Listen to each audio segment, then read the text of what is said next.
The 2021 basketball season is here, and teams around the league took the offseason to retool and revamp and are ready to hit the court. DraftKings Sportsbook, America's top-rated sportsbook, has rolled out another one of their can't-miss offers. Trying DraftKings Sportsbook is so easy, so why are you waiting? Get in on all the action right now. To celebrate the return of basketball, DraftKings Sportsbook is giving new players 100-1 odds on any featured matchup this week. That's right. All you have to do is bet $1 on any featured matchup, and if your team wins, you get a crisp $100 bill. Or maybe credit of $100. While all are excited for the return of basketball, let's not forget the football playoffs are right around the corner. So head to the app right now and check out all of the DraftKings daily odds boosts. DraftKings is safe and secure and reliable, making it easy for you to deposit and withdraw your money at your convenience. Download the top-rated DraftKings Sportsbook app now. Use the promo code FIELD68. That's FIELD68 when you sign up to get the 100-1 odds of any featured matchup this week. That's code FIELD68 for new players to get a shot at $100 on any featured matchup this week for a limited time only at DraftKings Sportsbook. You must be older, 21 or older, New Jersey, Indiana, Pennsylvania residents only. Restrictions apply. See DraftKings.com/sportsbook for details. If you have a gambling problem, call 1-800-GAMBLER or in Indiana, 1-800-9-WITH-IT. DraftKings.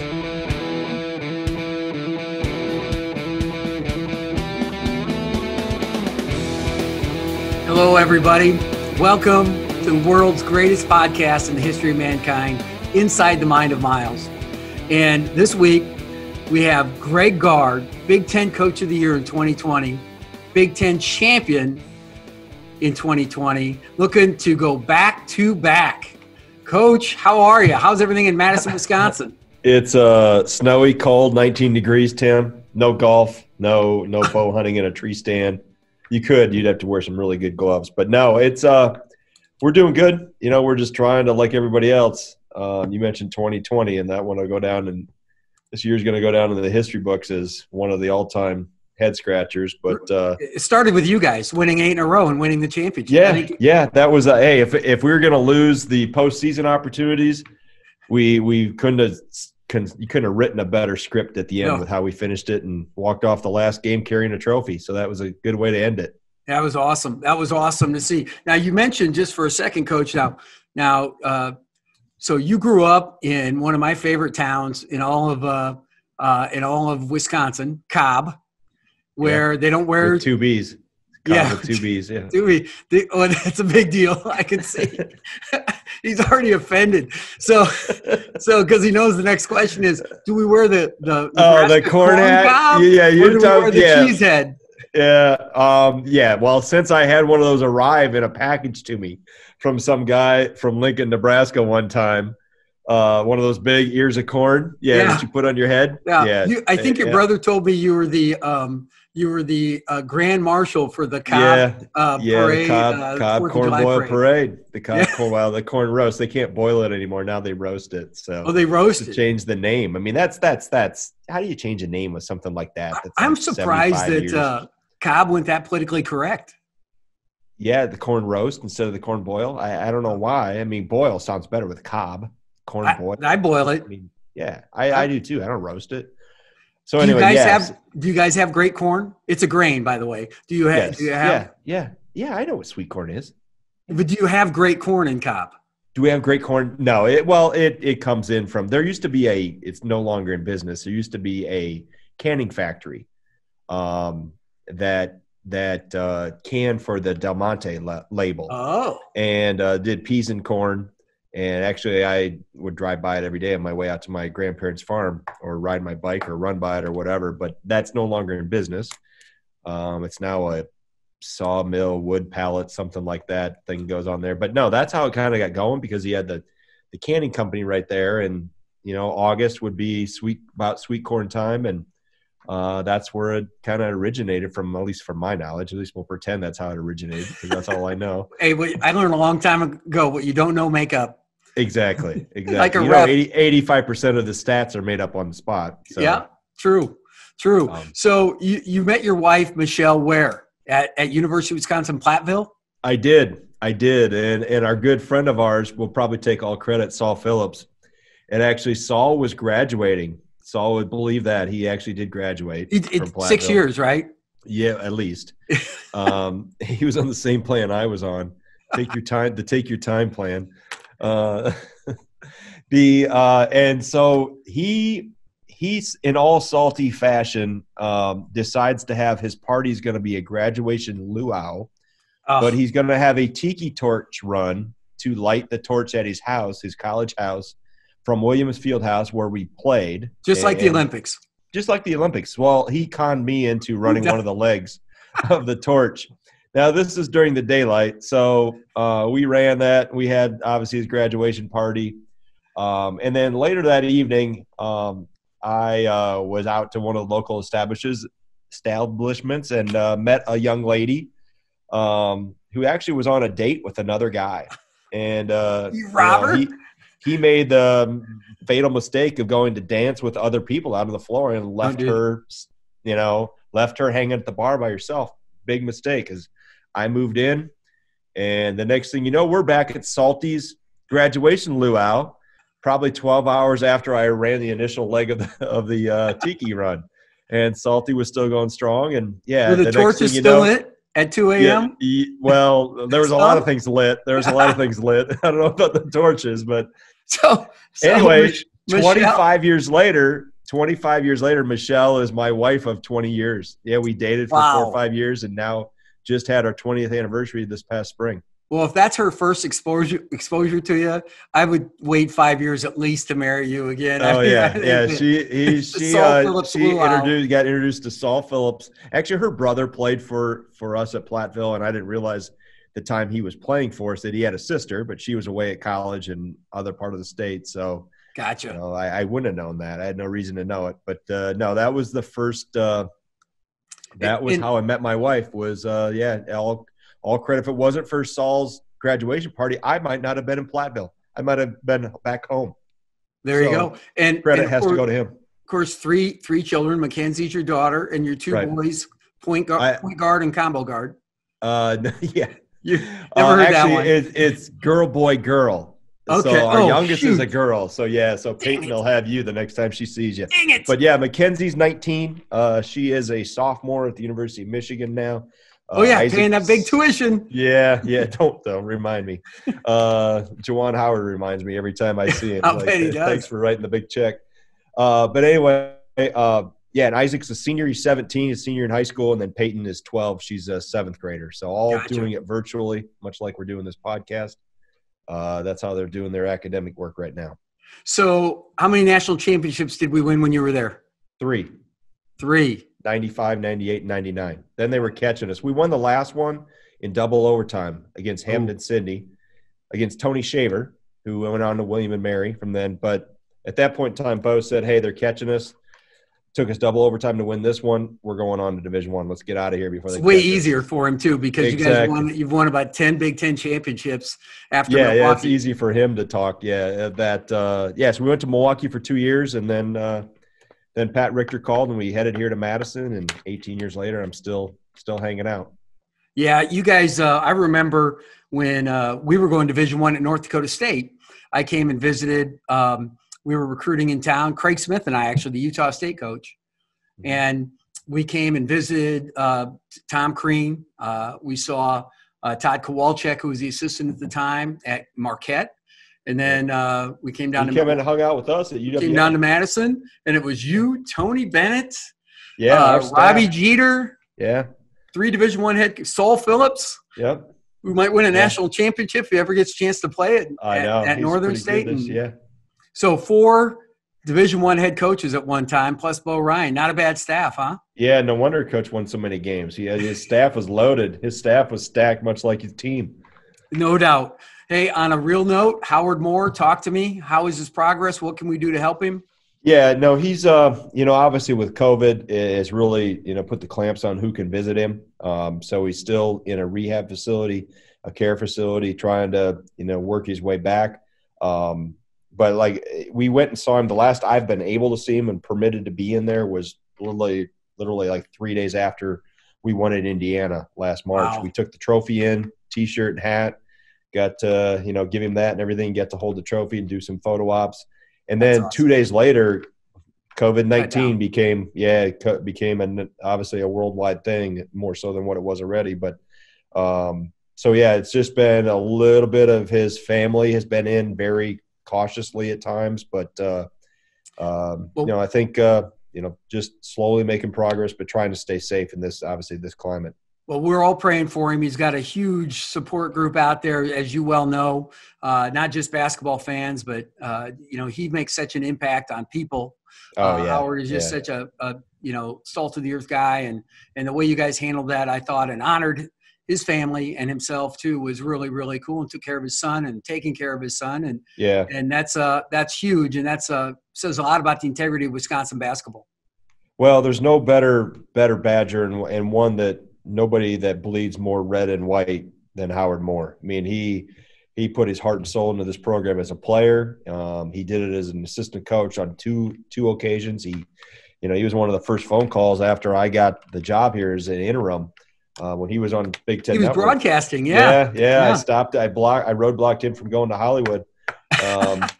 So he came back and helped out in that interim year, and then obviously we were able to, right the ship, so to speak, and became on the staff permanently up until obviously the accident about a year and a half ago. So yeah, no, there's no bigger fan and nobody that is a truer Badger through and through than Howard Moore, and we love him to death and think about him all the time, and just hopefully he can continue to work his way back to good health.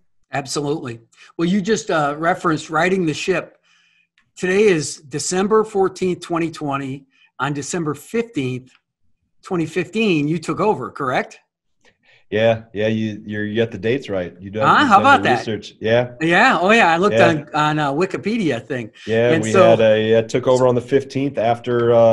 And today is the 14th. Yeah, right? So it would have been after a game that occurred on the 15th was Bo's last game. So against Texas A&M Corpus Christi, and then and the record of the team was 2-5. We were at that point in time we were 7-5. Yeah, 2-5, same thing. Yeah. We were 0-12, right? Yeah. No, we were 7-5, but we'd come off back-to-back Final Fours. Had lost a lot. Obviously, 2 lottery picks will do that to you. But we were trying to find our way, and had about 6-7 days to try to figure out what this was like, and then took the floor against Green Bay and won in a squeaker 83-79. I have the ball here up in my office. We turned the ball over 26 times, which allowed it to get closer than it was most of the game. But yeah, that was hindsight's 2020. But man, that some days that seems like yesterday, some days that seems like 50 years ago. Well, there's no question about it, and that it's such a crazy time right now. But those basketballs you've got back there, it's kind of cool when you start collecting them, and you get 1 for 1, and then you start at 100, and then 200, and all that fun stuff. It's funny that you remember there's 26 turnovers. I mean, it's just that's what you remember about the game. I had a full head of hair, Tim, before when we started back on December 15th, 2015. I had a big, it looked, it was almost curly, I think, and wavy, flowing, yeah. I could have stepped in for David Hasselhoff and any of those, those ads, Many people have often thought that about you, that you were more like a model and more like David Hasselhoff. But that's, 26 turnovers was just the start of the receding hairline. The first game I ever won, we were in Winnipeg, Canada. I was the head coach at Mayville State. We win 93-90. And I have to call in the score to the local, TV stations, like you do when you were a high school coach, right? Right. And so I'm like, leading scorer, this guy, blah, blah, blah. So I call my dad, and he's 94 now. So that was he was 70 back then. He goes, does it really count if you're in Canada? Thanks, Dad. As only a dad would say, right? Yeah. Does it really count if you're in Canada? Right. Like, yeah, they were good. So University of Winnipeg, those are special ones. And I still remember that game. We walked to the gym, and that was mistake number one, because it was a little cold. Yeah, it was not good. Not good. And I didn't know where the gym was. Those two things. Those two things. So you don't know where the gym is in Maui, Tim. That's where you don't know where the gym is. It'll take your time. What is your favorite event? What is things you do?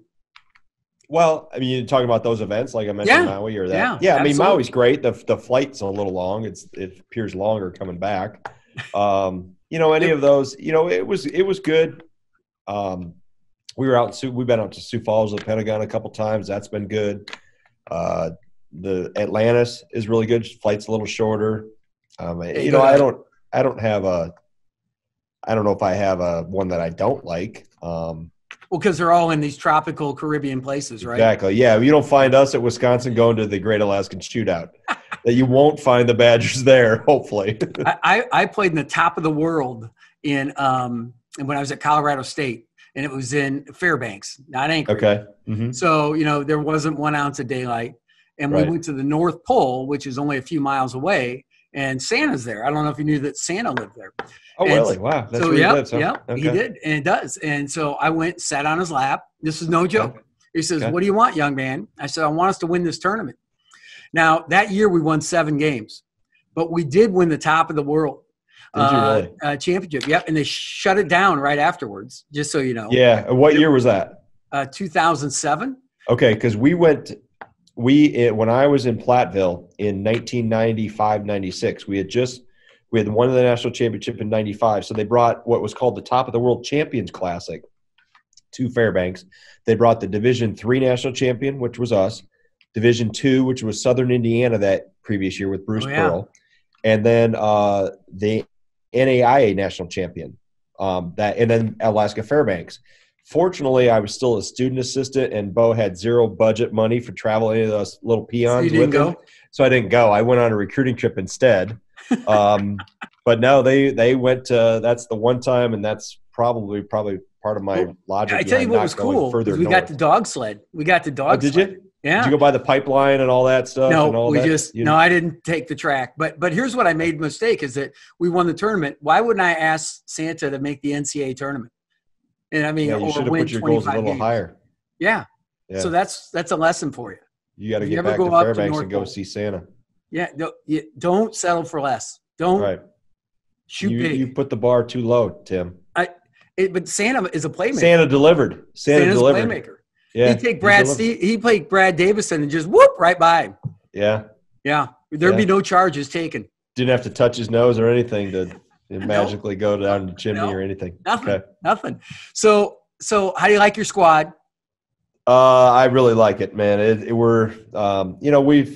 We've still got things to get better at, and as any coach that sat in that seat, you find all your warts and things you got to get better at. But man, it's been a work in progress, and this group has come together over the last 2, 3, 4 years. There's a couple of these guys, Reavers, 3 of them, Reavers, Trice, and Davison, have played for us since they've set foot on campus, played as freshmen, and took some lumps in that Davison and Reavers freshman year, but man, have really grown up in front of us, and now you get to coach a very old veteran group that's been through the battles. And, we've got good young group, and our older guys are doing a good job of bringing the young guys along. So it's fun to go to practice every day when you've got a pretty well-coached player-coach team.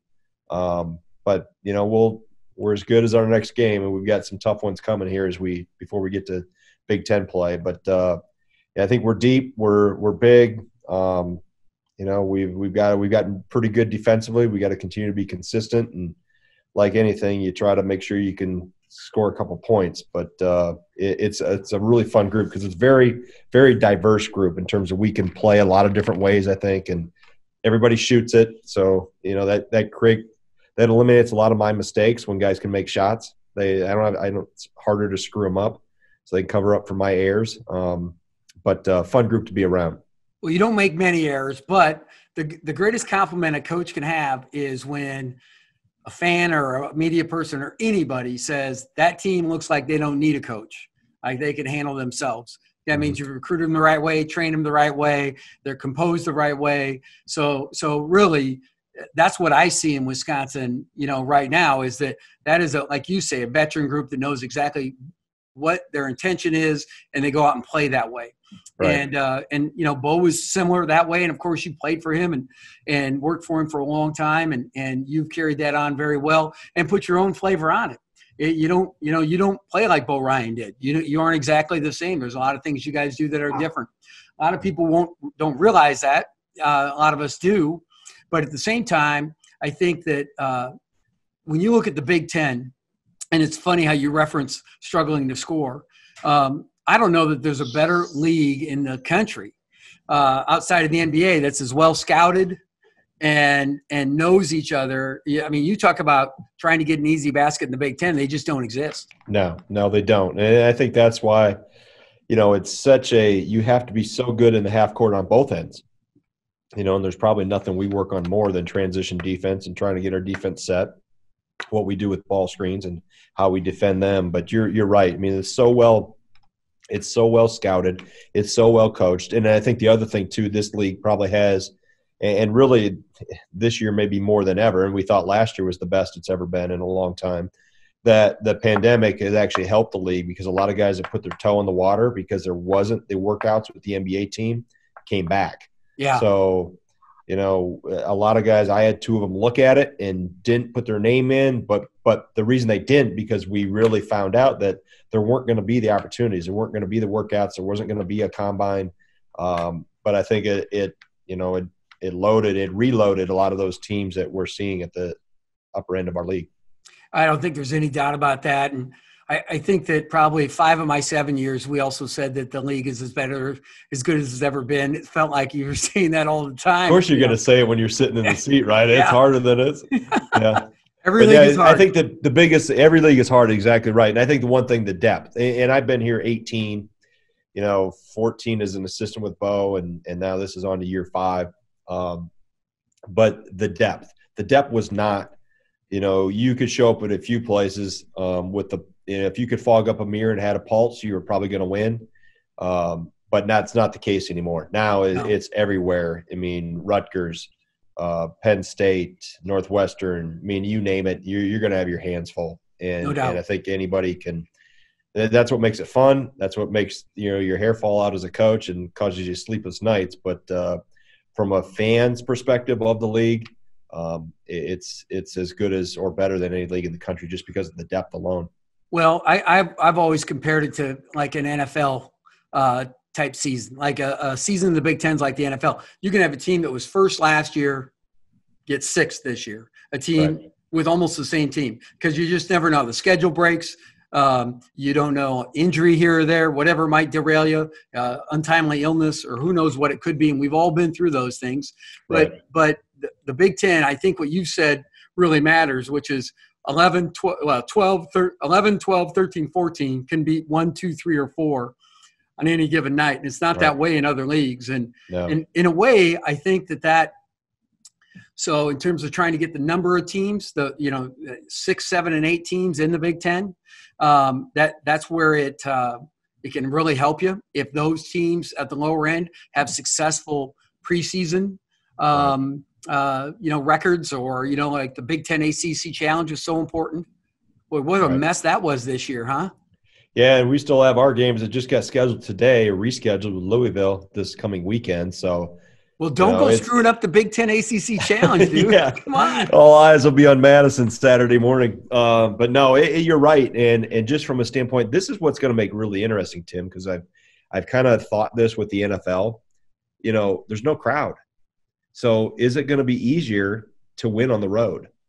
I think with the NFL, obviously I'm sitting here right in the heart of Packer country and Aaron Rodgers, and I thought all along with no crowds on the road plays right into A-Rod's hands because he can audible, that voice inflection he does when he's trying to get teams to jump off sides. It's doesn't have that other noise to have to deal with. It makes those guys even better. Listen And to this, folks. Listen to this rube right over here, man.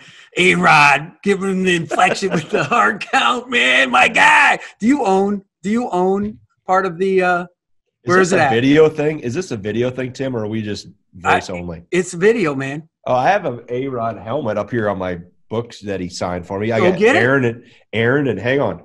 Go get it, dude.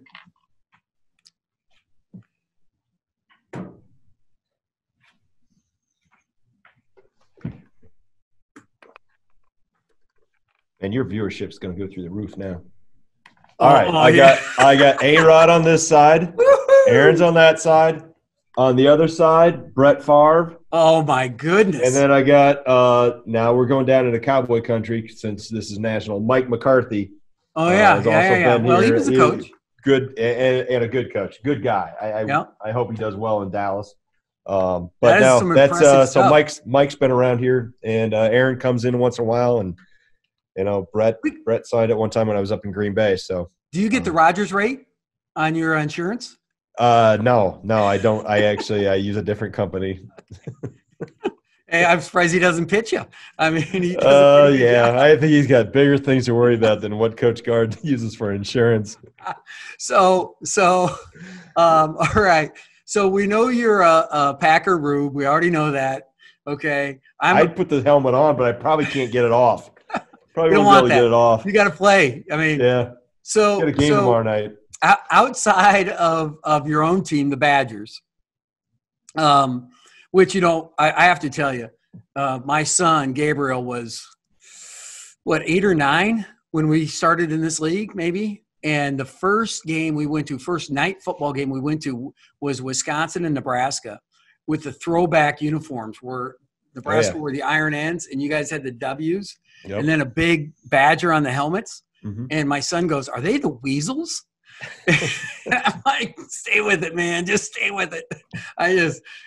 So I asked Bo that, but he just told me an inappropriate joke.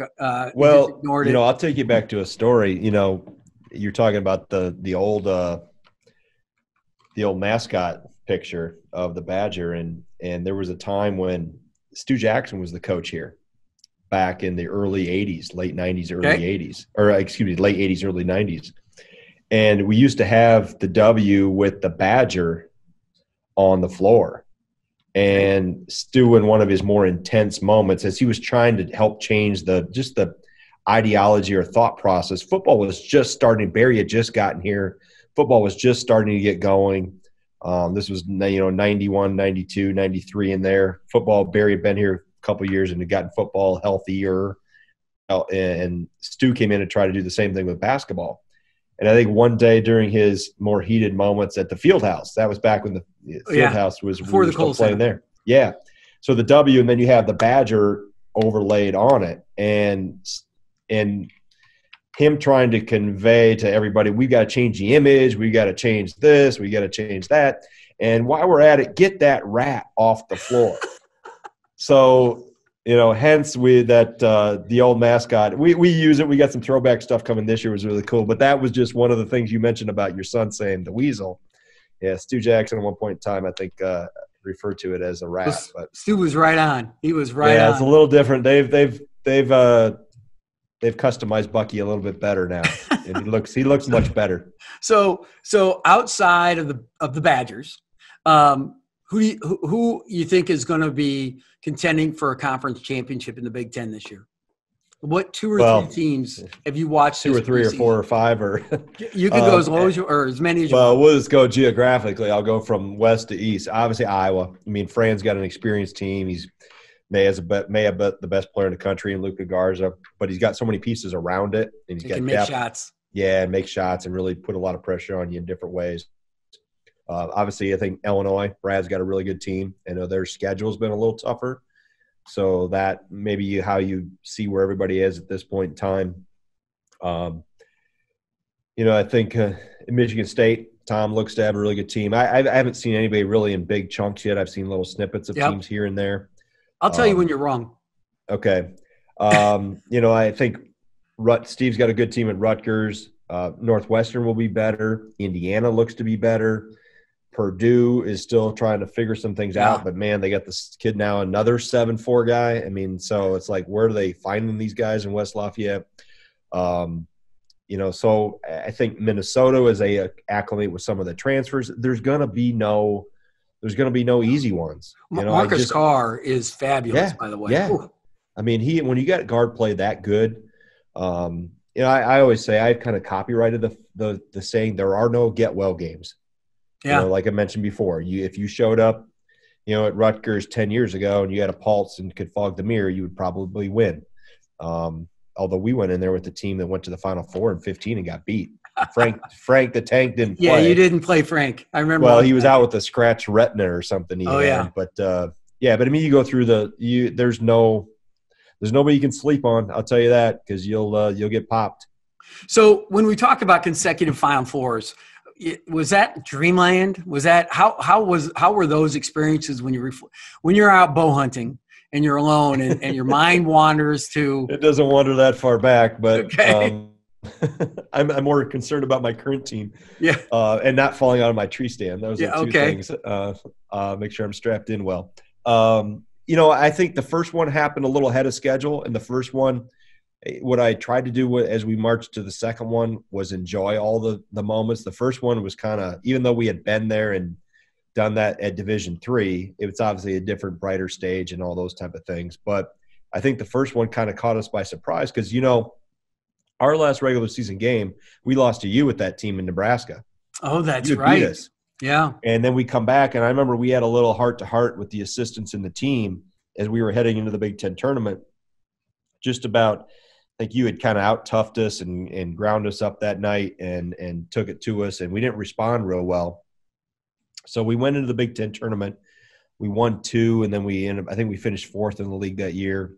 But then we got hot in the tournament, and I always say it's getting hot, it's staying healthy, and it's also the matchup you have. And we had good matchups, and we caught fire at the right time. So that one was kind of ahead of schedule. And then we have everybody back the next year with the exception of Ben Brust.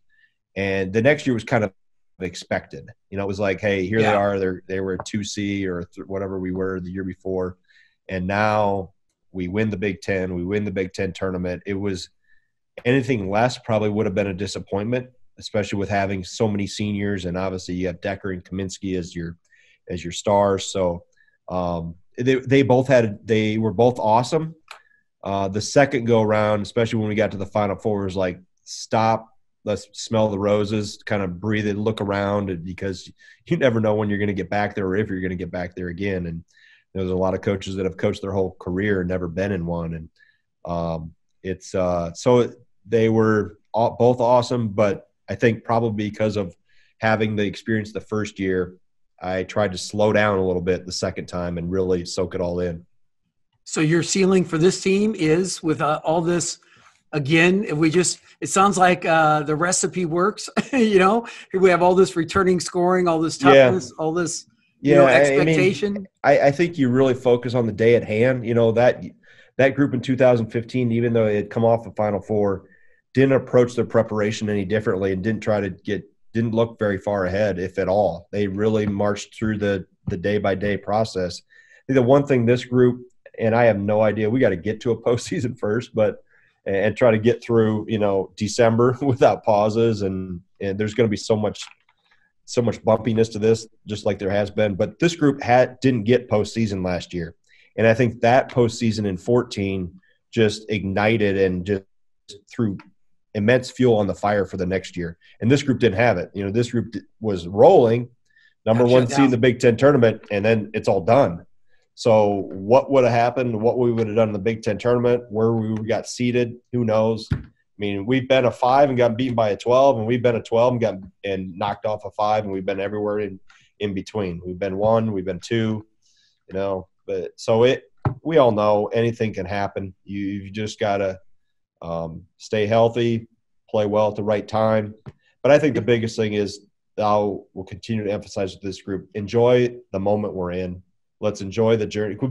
And this group has really, I think, gotten a great perspective on it, because this group has had to deal with more adversity than any group I've ever been around in 30 years of coaching. And it goes back to the Howard Moore family car accident, that we had to deal with some real life crap, major life taking situation with that accident that the a lot most of these tragic guys circumstance you can think of, really. Exactly. And a lot of these guys at 18 to 22 had not experienced death, and specifically not death of a child.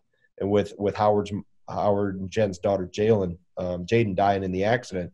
So that every bit of adversity we went through a year ago, we always had that anchor and that experience that, you know what, okay, losing on a last second shot against Illinois here, you know what, that's basketball. We dealt with life, and I think that helped just always anchor us and center us. And then we just kept growing and growing. And then we got better in the adverse situations. Then we could handle a team, and that's how we got on the roll. I think just that it brought everybody together because you had to be together in life's most trying moments. And then, like I said, anything we encountered on the court was nothing compared to what we had encountered back last May, June, July, and going forward from that. Well, and that's a great point. And I hope these guys do get the postseason we're cheering for. I know the NCAA's got all kinds of plans, and we can get there. And but these are just crazy times to be trying to squeeze in a basketball season. But I want you to trust the process, because I just read that right behind you. Yeah, it's over there. Yep. Yeah, and I expect and hope for great things out of the Badgers this year, and really look forward to the team. Of course, competing against you guys was always so difficult. You're one of those, it's like we used to say, you have to beat Wisconsin. They're not going to beat themselves. There are some teams out there you still just, if you eliminate losing by your own accord, you can beat a team because they might just beat themselves. But Wisconsin basketball on any floor in the country, no matter the opponent, you're going to have to make some big time plays to outplay them and beat them. And that's a tribute to you and your resolve, and of course, Bo Ryan before you and your current staff, which is outstanding, by the way. And, as we go through this, I'm cheering for you. I'm a Big Ten Rube myself. I'm always cheering for the Big Ten. Enjoyed it there. The only time I didn't enjoy it is when the centers from, and this happened more than once, from Wisconsin would just bank in a three on me. I always thought that was a little inappropriate, but, that shouldn't count. Don't you agree? It just shouldn't count. Well, we called glass as they let it go.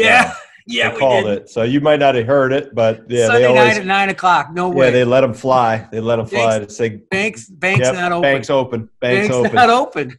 The only one in Cobb, maybe the ATM. So yeah, we do have an ATM in Cobb. Yeah, I think that's open 24/7. The bank is not, but. Well, it's just inside the door, though. You're not driving through on this. No, you could drive through the ATM in Cobb. Oh, yeah, we've upgraded. That's new. We've upgraded. Yeah, you're walking in some high cotton now. My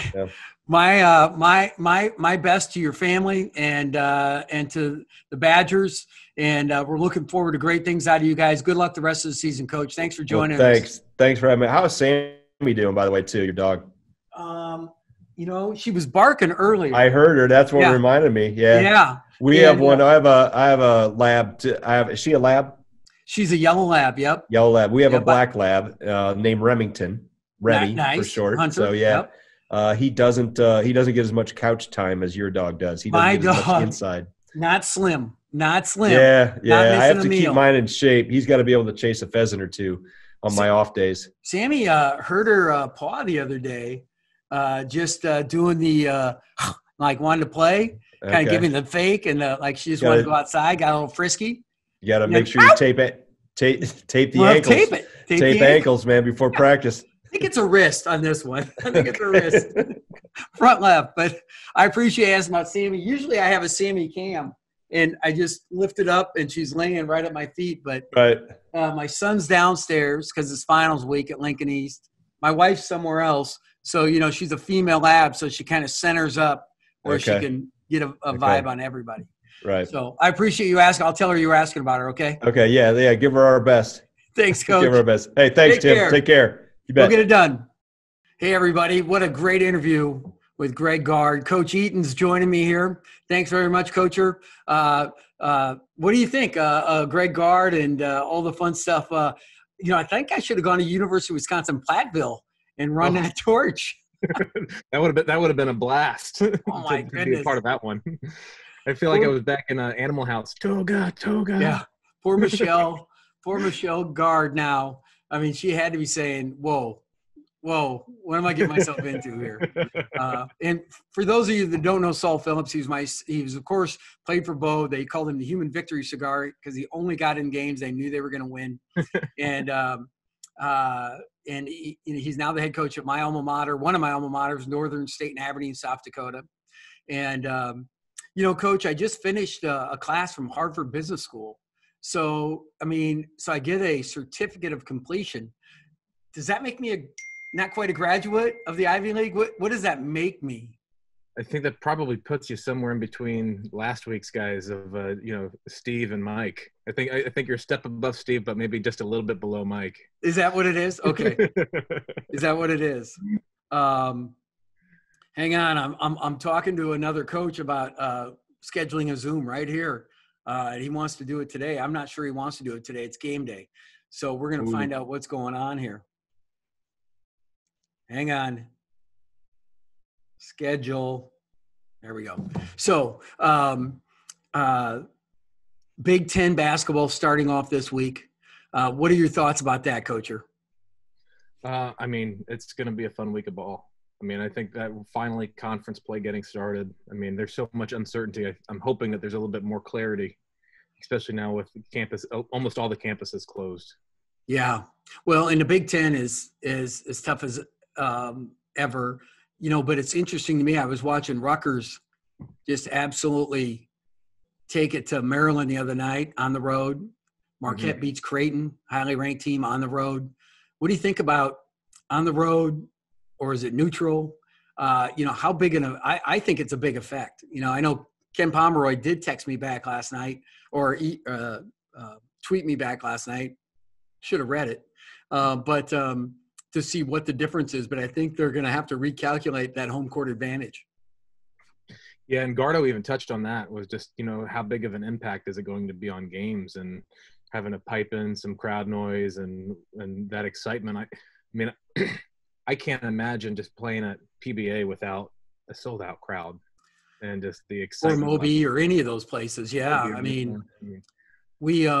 I just think that, when I went up to the Pentagon, which is a phenomenal place, in fact, it's going to host Gonzaga. I hope we get that Gonzaga-Iowa game in later this week. And, it was the white noise, so to speak, coming in, the crowd noise was really kind of annoying. It wasn't really, it was just like, God, I wish they'd shut that off, And I get why you maybe have static noise, but some of them don't. Like, I don't know that Creighton does, because you could really hear like Marquette's bench and Creighton's bench in that FS1 game last night. And it's just interesting how home court's going to hold up. Our stats, if you recall, so you've got home stats, away stats, and there was always an adjustment there, especially in 3-point shooting, sometimes some turnovers. Interesting that way. But our neutral stats really swung way more heavily toward our home stats than otherwise. Our numbers were way more like home games. So I always felt like when we were playing a neutral game, I just felt like it was a home game. There was never a huge crowd there, unless you're playing UCLA in Anaheim. I remember some of those games.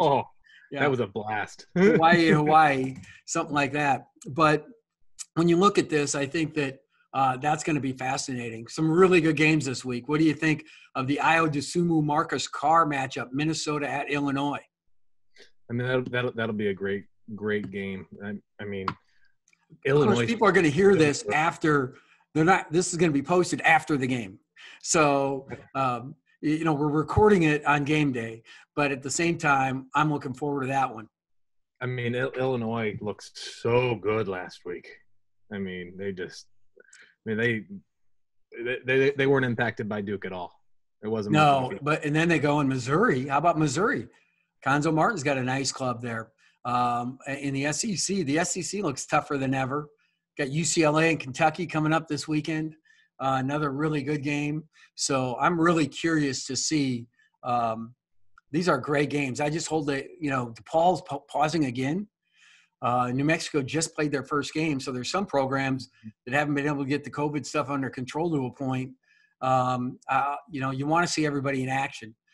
Hopefully we can figure it out, or the vaccine comes sooner than expected. At least we started it. Yes. We started it so that it's trending upward. Yeah, no doubt about it. I loved Greg Gard talking about his team, the experience he's got coming back. Wisconsin plays Loyola Chicago. Our good friend Porter Moser, who was on the podcast Inside the Mind of Miles, and really set a high bar. And that should be an excellent game too. So, I mean, I'm just so happy college basketball game is back. It's just, if I'm not playing crappy golf, I want to watch basketball, but if it gets crappy, then I'm miserable, because now I can't even play crappy golf and I got to watch crappy basketball. So I'm hoping for good games. Yeah, we got too much snow on the ground to be able to play some crappy golf right now. So one of the old guys, my personal agent and reference, John Cole, sent out an email Sunday morning with 3 tee times this week, and I'm like, you're quite the optimist, friend, because it does not look healthy. It does not look good out. And I was looking for my Sammy cam today. I can't find her. So Greg Gard and I shared pictures of his dog Remington and my dog Sammy. We'll have to put those out on the to share with the podcast this week. You bringing up like stuff that he showed. I've always wondered what the infatuation is with. It's always the Go Packers and all. I mean, come on. Pack is back. A-Rod. How about that? Just a rube. Just a fan of epic purport. My guy, A-Rod. He's the same guy throwing stuff at him, when he misses a completion on 3rd and 12. That bum! He's, Oh, yeah. Yeah, he's that guy in the living room. Saul Phillips is worse because he's an owner. He has his share of the team because that's a publicly owned, franchise. Mm-hmm. And he's got his share, framed on his wall in his basement. Just embarrassing. So Saul's definitely got the cheese head. I mean, he's got the cheese head.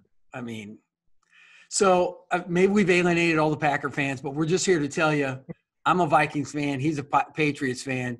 So we just have to agree to disagree. I mean, respectful minds, can just say, hey, I get it. You're a great franchise, but we're not down with it like that.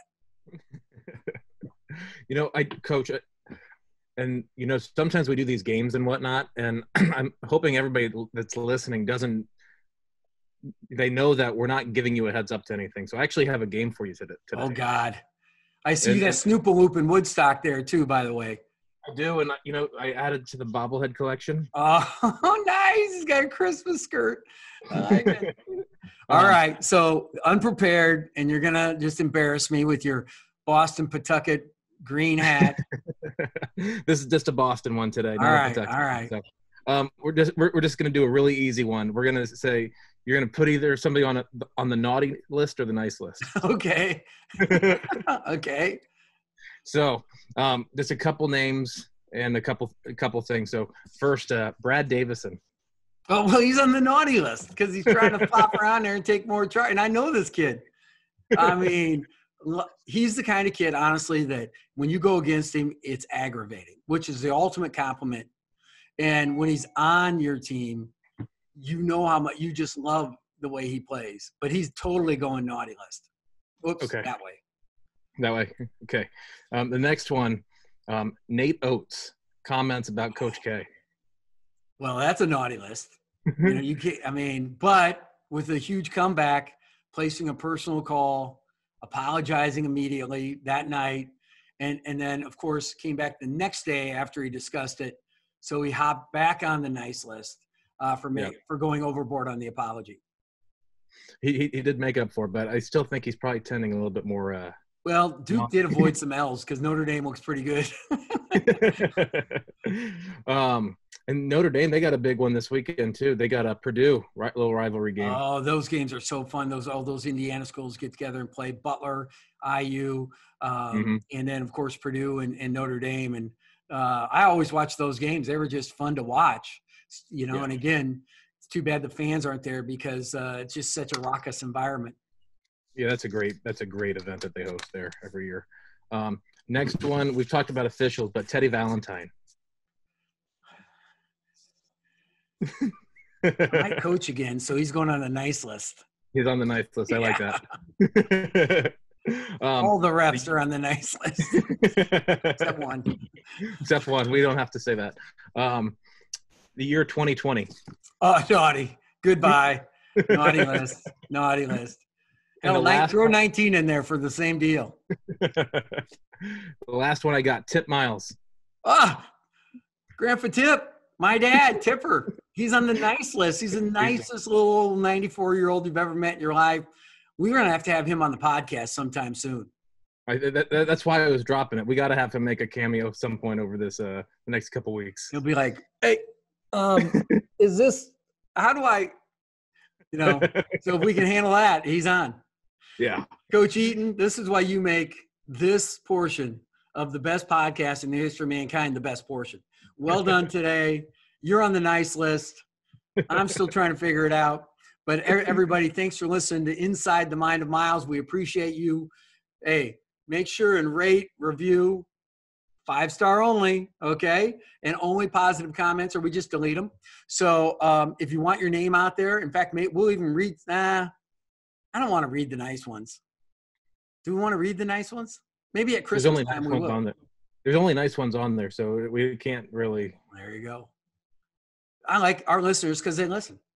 And they're good. They play accordingly. Everybody, hey, until next time, thanks for listening to Inside the Mind of Miles. Coach Eaton, peace. Thanks for coaching.